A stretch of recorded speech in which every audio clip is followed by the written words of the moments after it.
Празни булевари, несекојдневна тишина и понекој залутан пешак. Вака изгледа главниот град за време на најголемиот христијански празник. Ова е една од најфреквентните крстосници во Скопје. Во обичен ден, за да стасате низ скопскиот метеж од тука до центар, ќе ви треба повеќе од половина час. Денеска, таму ќе бидете за помалку од 10 минути. За Великден, дел од граѓаните си заминаа во родните градови или на викенд надвор од државата. Оние кои немале таква шанса и денеска си ја бркаа својата работа.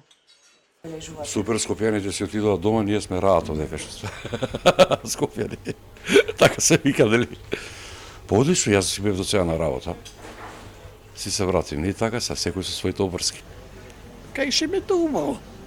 Добар дел, Грција, Мрција, тамо и така надаму.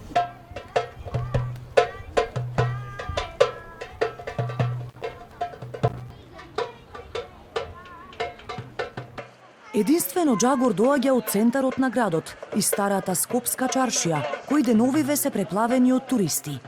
И тие го користат продолжениот викенд, па како дел од нивната балканска рута го посетија и Скопје. Па Скопје е необичен град, највеќе поради архитектурата.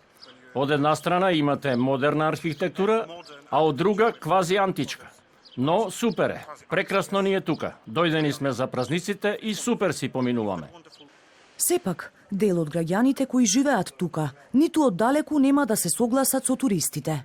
За нив, оваа сезона е уште едно разочарување. Така, сите отидоа во Европа више, не чекаат вратите да се отворат. Нема ли барем во овие денови заработувачка? Не се осеќа ни заработувачка, ни работа, ништо беше. Да, цел ден ќе седиме за 2000 арки, цел ден. Ќе се утепаме од работа и тоа. Повлече. Дел од купувачите пак, кои денеска ги сретнавме тука, велат за празник не се штеди, барем не оној кој има. А за оние кои имаат и вишок, токму овие денови се совршени, за да подарат малку среќа. Некому, на кого нивното малку, ќе му значи се.